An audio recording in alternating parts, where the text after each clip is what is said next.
இப்படி புரியாத ஒரு அரசியல் பேசுனாலதான் இவர் செல்வாக்கு இழந்து போயிட்டார். ஒரு விஷயம் கையில எடுத்தா விடவே மாட்டாரு. அப்படிப்பட்ட நபரா தான் நாங்க அவரை பார்த்திருக்கோம். இன்னைக்கு அவர் இப்படி இருக்காரா?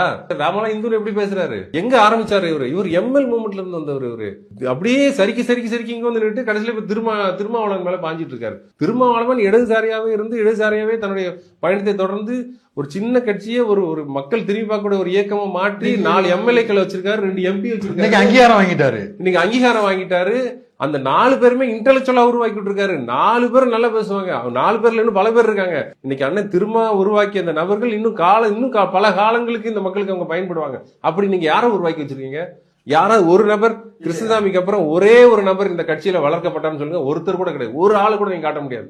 அவருக்கு அந்த நோக்கமே கிடையாது. அவர் வந்தாரு, ஜெயிச்சாரு, அப்படியே நின்றாரு, அவ்வளவுதான். எனக்கு வந்த தகவல், டெல்லிக்கு தொடர்ந்து படையெடுத்துக்கிட்டே இருந்தார். படையெடுத்துக்கிட்டே இருந்து கவர்னர் பதவி கேட்டலாம் பார்த்தாரு. ஒன்னும் நடக்கல. எல்லாம் ஏதோ ஒரு பதவி வாங்கிட்டு ஒரு அமைதியா போயிருப்பாரு.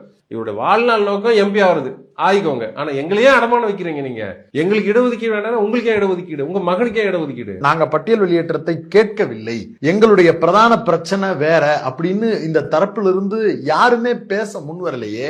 பல பேர் பேசுறாங்க. ஏன்னா இதுல என்னன்னா, இந்த சமூகத்துல RSS ஊடுருவிய பிறகு இந்த காட்சி கொடுக்கிற வேலைகள்னு சில வேலைகள் நடக்குது. அதனால வெளிப்படையா பேசுற நபர்கள் கொஞ்சம் அச்சப்படுறாங்கன்றது உண்மைதான்.